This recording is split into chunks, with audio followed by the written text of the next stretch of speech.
The Life of Mary Baker Eddy by Sibyl Wilbur. Chapter 18. Foundation Work in Boston. With the death of her husband, Mrs. Eddy suffered a severe blow, having lost a devoted co-worker and friend in whom she had found great satisfaction through a most exalted human relationship. A new chapter now opens in her life, a period of worldly activity in the cause of religion.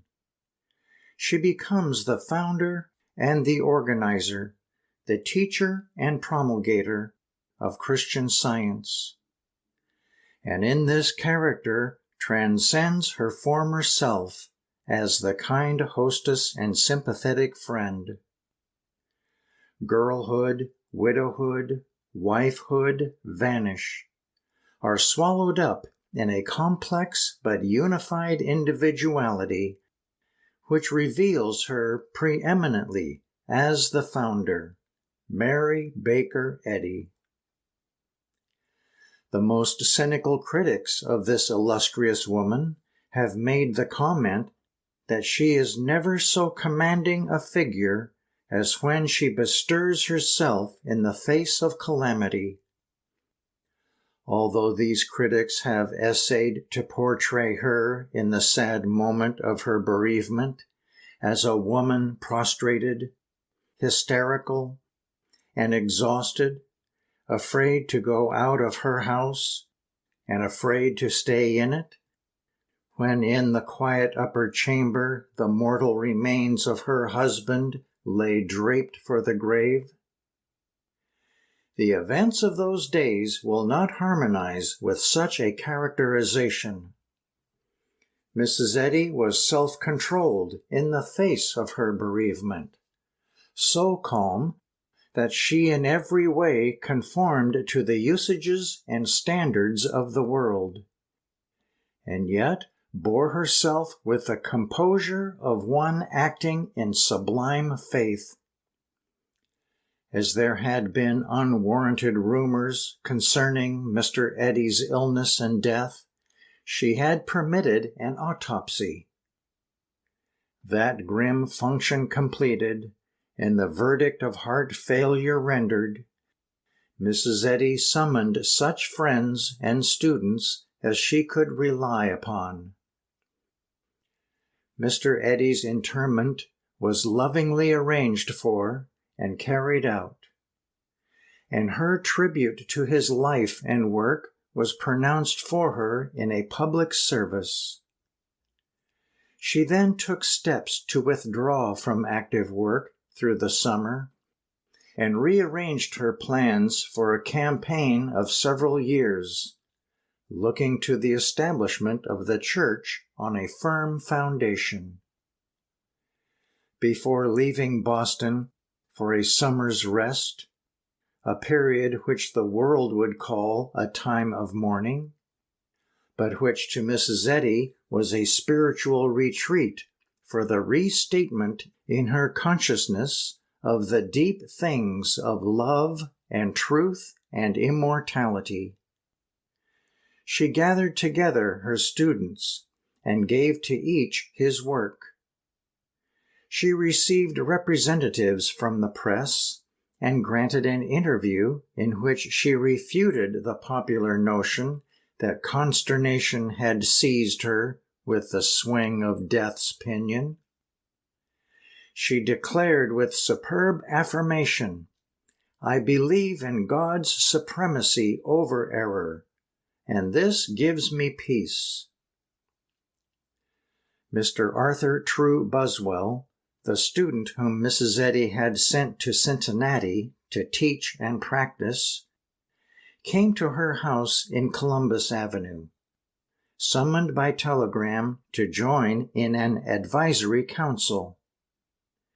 He suggested that she make use of his home in Barton, in the northern part of Vermont, for her vacation, and she accepted. Her house in Boston she left in the care of her students, Miss Julia Bartlett and Mrs. Abby Whiting. She took with her, as companion for the summer, Miss Alice Sibyl, a young woman of great beauty of character, who was much endeared to her.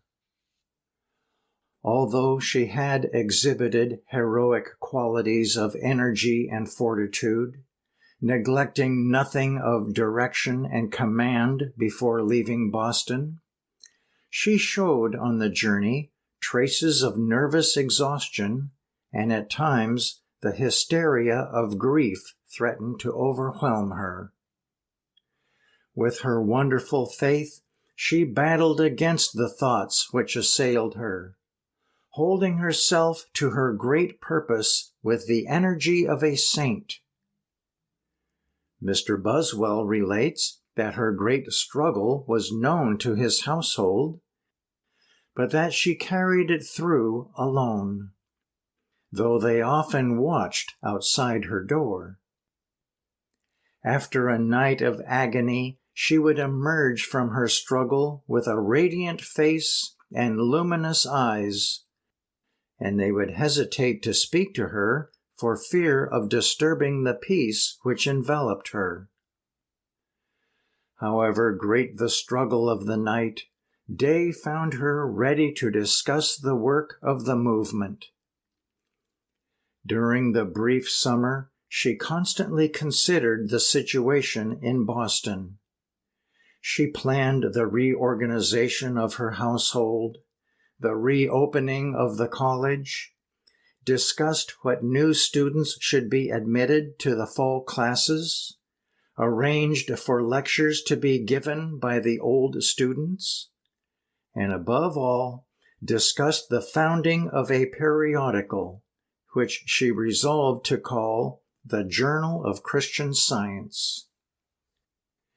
In such practical matters, Mr. Buswell could help her, and together they discussed the proposed new organ of the propaganda. She decided to make Mr. Buswell the first assistant editor and business manager. This subject required a great deal of thoughtful consideration, and the vital needs of its conception focused and controlled her thought, leaving her grief to yield more gently to the ministration of divine agency. An almost equally important matter for consideration was the future conduct of her household, which she purposed establishing on an institutional basis. She turned over in her mind the qualifications of students in order to settle upon one in whom she could repose the trust of steward of her household. One day she requested Mr. Buswell to telegraph to Calvin A. Fry of Lawrence, Massachusetts. Directly afterward, she resolved to return to Boston, and what had been, in many respects, a pleasant summer interval of inspirational drives and walks shared with Alice Sibyl, and of practical conferences with Mr. Buswell, now came to an end. Hastening to answer Mrs. Eddy's summons, Mr. Fry met the returning party at Plymouth, New Hampshire. Mrs. Eddy requested him to make the journey to Boston with them, and on the train she unfolded in part her plans and her needs of efficient stewardship. She put to him searching questions concerning his own life and his willingness to serve the cause of Christian Science. To all her questions he replied sincerely, and declared himself ready to perform whatever lay in his power. Mrs. Eddy did not tell him at the time what she later revealed to him, that Mr. Eddy had gone to Lawrence some months before his death and inquired into Mr. Fry's record with a possible idea of summoning him to this very position. He had anticipated his wife's need, the Reverend Joshua Coit, Mr. Fry's pastor in the Congregational Church, had so spoken of Mr. Fry that Mr. Eddy recommended him to his wife as a man to be trusted with her intimate affairs. Mr. Fry entered Mrs. Eddy's household on her arrival in Boston, and from that hour to the present has remained faithful in her service. There is no term that will cover the manifold duties which have devolved upon him. He is usually spoken of as her private secretary because of the enormous amount of correspondence of which he relieves her. He has been her bookkeeper, her purchasing agent, and her personal representative on many important occasions. Those who would make a reproach of his faithfulness have referred to him as her butler and her coachman. Indeed, he has not hesitated to don a livery in her service to guard her on her daily drives. But a few words concerning Mr. Fry's history will correct the impression that the titles of servitude are warranted by his natural social status. The Fry family is an old one, as American ancestry goes. His grandfather and great-grandfather fought in the wars of 1812 and the Revolution. Fry Village, now a part of Andover, Massachusetts, was named for his grandfather, who had a prosperous milling business there in grist and lumber. His father, Enoch Fry, prepared for college in Phillips Andover Academy and graduated from Harvard in the class made famous by Ralph Waldo Emerson. Calvin Fry received his education in the district school of Fry Village. His father was in moderate circumstances, having contracted a lameness which unfitted him for active life work, and it was not possible for him to educate his sons as he had himself been educated. There were 5 children of Calvin's generation: a brother who died in infancy, one who lost his life in the Civil War, another who is a businessman of Boston, and a sister who, with Calvin, became a Christian Scientist. Calvin married at the age of 28, but his wife lived only a year after the marriage, and they had no children. He thereafter lived at home with his parents and sister in Lawrence, working in the Natick mill as an overseer of machinery. His family all belonged to the Congregational Church, his father and grandfather before him having been members of the choir. For 15 years, Calvin was an active church worker, librarian, class leader, and usher. He and his sister Lydia became interested in Christian Science at the same time through Mrs. Clara Choate, who carried the new teaching into Lawrence. She healed a relative of the Fry family and was then invited to their home. Mr. Fry's mother had suffered from mental derangement for many years, and Mrs. Clara Choate restored her to sanity, which continued for 4 years, when, under a sudden return of her malady, she expired. But her marvelous restoration made firm converts of brother and sister, and Calvin Fry went to Lynn and studied Christian Science in the autumn of 1881, and practiced healing in Lawrence until Mrs. Eddy summoned him to Boston. Lydia Fry Rofe joined her brother, and was for a time in charge of Mrs. Eddy's domestic affairs. She returned to Lawrence and practiced Christian Science until her death. The Frys have been a united family, neglecting none of the filial duties and paying each other the attention of yearly visits.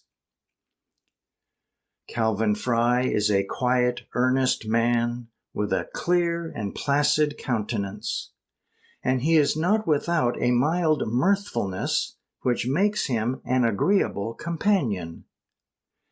His education has been broadened by the habit of reading.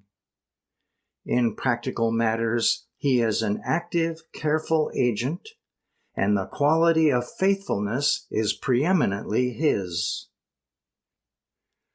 The house which Mr. and Mrs. Eddy had taken in Boston before Mr. Eddy's death was at 569 Columbus Avenue.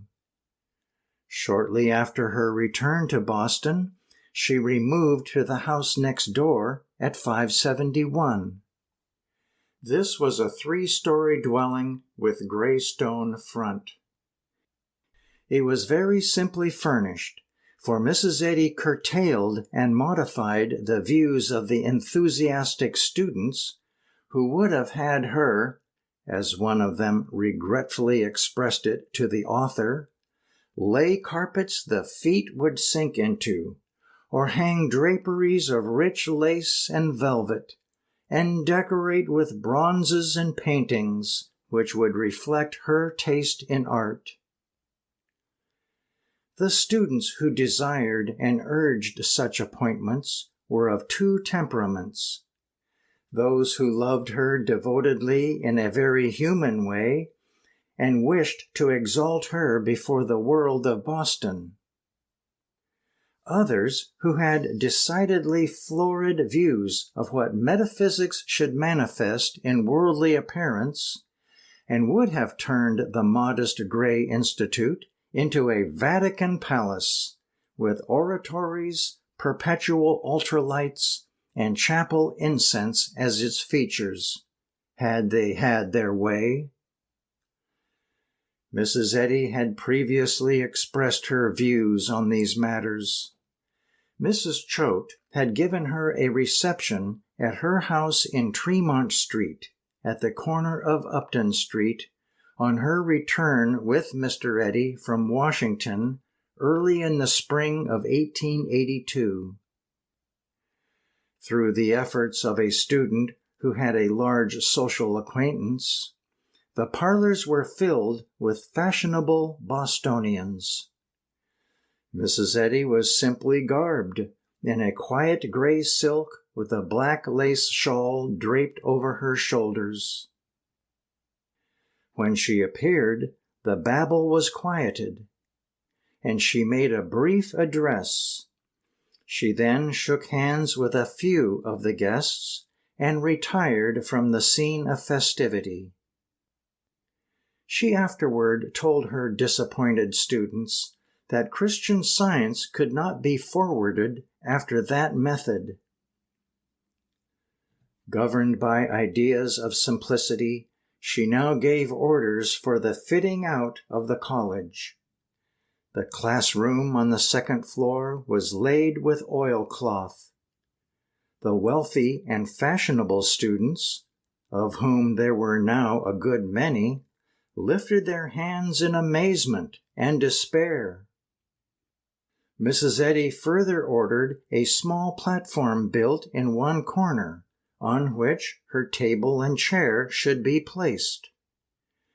The entire house was furnished with like austerity, and had the plainness of an office even in the front parlors, though it was always garnished throughout with the shine of perfect order. Miss Julia Bartlett and Mrs. Abby Whiting were living in the house. Alice Sibyl came and went with the freedom of a daughter. Mr. Edward H. Hammond of Waltham, who later introduced Christian Science into Baltimore, Mr. Hanover P. Smith, who wrote a book of appreciation of Mrs. Eddy, and Mr. Arthur Buswell also resided there. The house was run on the cooperative plan, and the residents all used the parlors for receiving patients, each having his specified office hours. On the front door of the house was affixed a silver plate bearing the inscription, "The Massachusetts Metaphysical College," and students soon began to overflow the parlors. They were attracted through the public services at which Mrs. Eddy usually presided, or through the accounts of her own or her students' healings, which were frequently printed in the papers of Boston. Mrs. Eddy's classroom became the center and soul of the house. She was teaching 2 or 3 hours a day. Of the work of the college, she bore the entire burden. So much did she pour her genius into it that when its doors were finally closed in 1889, she wrote that the college drew its breath from her, and, as the reason for closing it, asked who else could sustain the institute in its vital purpose on her retirement. No one had helped her carry on the work of teaching up to this time. Asa G. Eddy, it is true, taught 2 terms in Lynn. Dr. E. J. Foster Eddy taught 1 term in Boston, and General Erastus N. Bates taught a class just before the institute was closed. But aside from this assistance, Mrs. Eddy taught all the classes that passed through the college during the 8 years of its existence. The students aggregated 4,000. It will be seen that Mrs. Eddy must have taught from 30 to 50 students a month throughout this period. The task was Herculean, the work accomplished amazing, for it must be remembered that she was not only teaching several hours every day, but she was also lecturing every Thursday evening in the parlors of the college and preaching almost every Sunday. During the first few months after her return to Boston, she was arranging for the establishment of the journal, which made great demands upon her time. The Journal of Christian Science, afterwards called the Christian Science Journal, made its first appearance April 14, 1883. The little magazine, destined to become the organ of the church, was at first an 8-page paper, issued every other month. It was an attractive publication from the first moment of its birth, and today those first numbers are so rare and so eagerly desired that the bound volumes are worth their weight in gold. In the prospectus, Mrs. Eddy stated the purpose of the journal, or rather, her purpose in founding it. She said it was the desire of her heart to bring to many a household health, happiness, and increased power to be good and to do good, to kindle all minds with a common sentiment in a regard for and understanding of infinite truth. It was not a great literary output in its first issues, nor did it leap at once to financial self-sufficiency. Rather was it a shy, modest little pamphlet which required the sinking of a good deal of capital to get it on its legs, and it was a great drain on the attention of the founder. But it was seen at once that it had a sufficient raison d'être. It conveyed rare touches of sympathy for lives shut in, lives that were desolate, lives that had seemed to spell failure. It was not sent to the mighty or the learned, nor was it designed for such, but for the needy. It contained articles on how to keep well, on prayer as a spiritual aspiration, on sunshine in the home, on the folly of having nerves, the fallacy of that tired feeling, the abuse of willpower. Its pages sparkled with witty sayings culled from great authors and nuggets of gold from philosophic minings. It showed in every column the earnest, diligent work of its editor. Some of the articles from Mrs. Eddy's pen in these early numbers have been reprinted in her book, Miscellaneous Writings, which have served as the stepping stone to many of her followers in a comprehension of the textbook, Science and Health. There is no doubt that her personality is revealed in them in more vivid colors than elsewhere. From time to time in the journal appeared a poem from her hand, and from these devout versifications were chosen some which have become the best beloved hymns of the Church. Mrs. Eddy did not write the entire contents of the journal. Far from it. There are numerous excellent articles by her students and co-workers. But her impress is strongly visible, and in glancing through its pages, one can almost see her at work at her desk. So direct and vital is the editorial contact. It is journalism which has the keen and bracing atmosphere which was felt in the old days from such great dailies as Horace Greeley's New York Tribune. To be sure, it is journalism in a limited sphere, and with its own direct appeal, but it is of that sort which brings into a home the highest sense of a socialized life.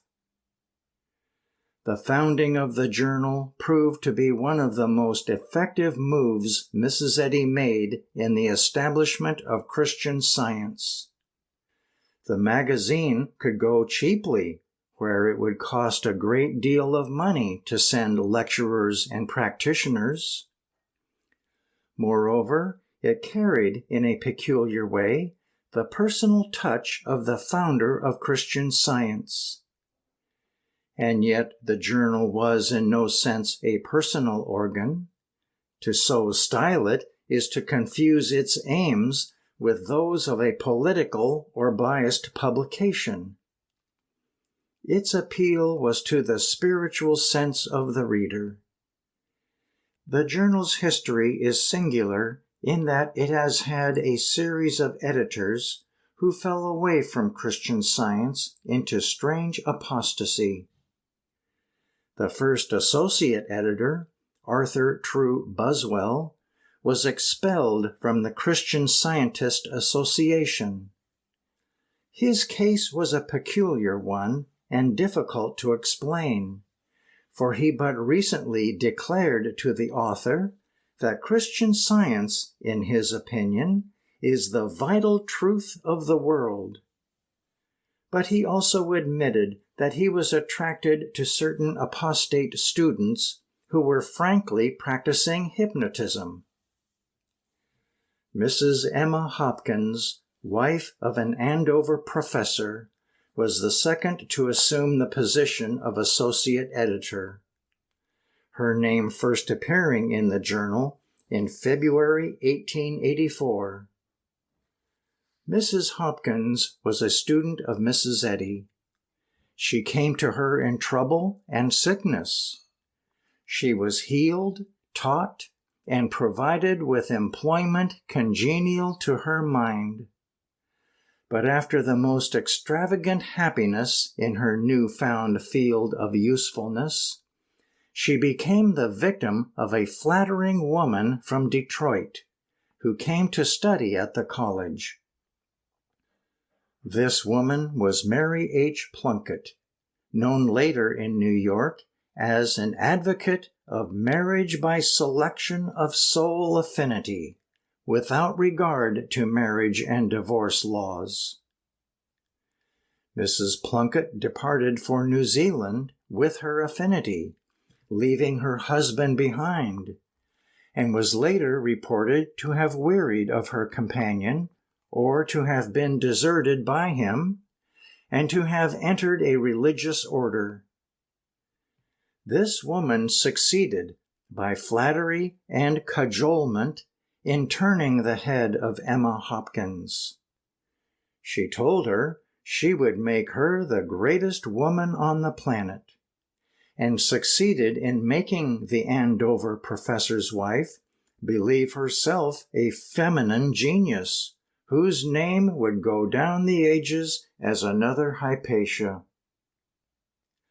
It was strange that a student could sit for 2 or 3 hours in a classroom under the spiritual teaching which led all into a rapt sense of the higher life, and then make her way to the office of a recognized aide-de-camp, and there plot desertion and heresy. However, it was so. Mrs. Hopkins left with Mrs. Plunkett for the West, and began teaching a system of so-called metaphysics under her management in Detroit, Chicago, and other Western cities. Her teaching was a perversion of the doctrine she had learned from the founder of Christian Science, though the perversion was at first so subtle that it was scarcely possible to detect it. It was, however, the old heresy of hypnotism clothing itself in religious terms.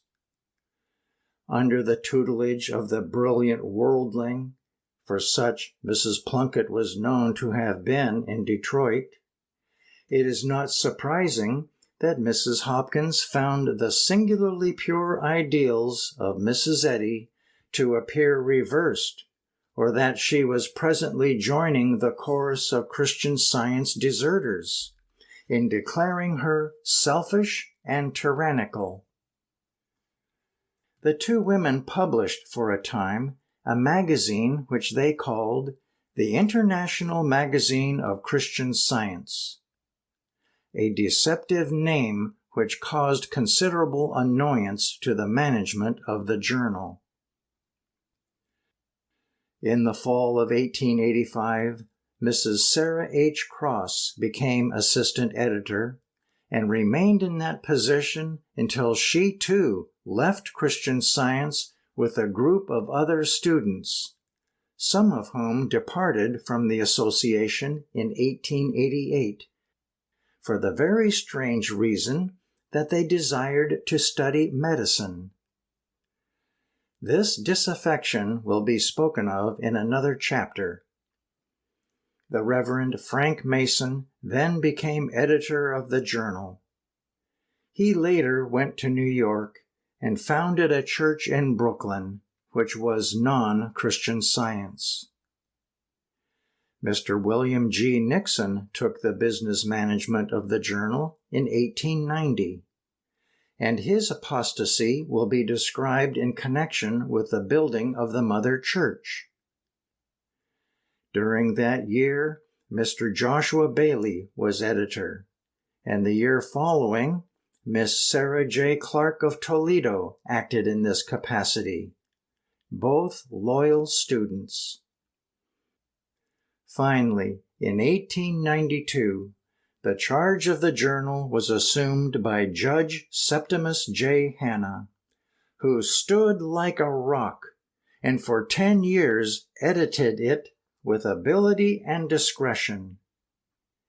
He was relieved of his duties in 1902 that he might become active in the lecture field, since which time its able editing has been conducted by Mr. Archibald McClellan. During all these years, the little magazine, in spite of precarious storms, under the masterly super-guidance of Mrs. Eddy, grew into a powerful organ for the Church. In its early days, its life was more than once threatened by such sinister means as the publication of a counterfeit, which just escaped the infringement of copyright. But of the use of copyrights, Mrs. Eddy had been wisely educated by both investigation and experience. It was in 1883, shortly after founding the journal, that she exercised her knowledge of the law in this respect and brought to an end the encroachments of Edward J. Ahrens, which have been previously referred to. Mrs. Eddy sued Ahrens for infringement of copyrights by filing a bill in equity in the United States Circuit Court at Boston in April 1883. Ahrens filed an answer in which he alleged that the copyrighted works of Mrs. Eddy were not original with her, but had been copied by her, or by her direction, from manuscripts originally composed by Phineas Quimby. This extraordinary statement he was called upon to substantiate with proofs. He was unable to present the slightest evidence, his appeals to George Quimby of Belfast, Maine, meeting with no response. Ahrens, therefore, gave notice to the court, through his counsel, that he would not submit testimony, that he had none to submit.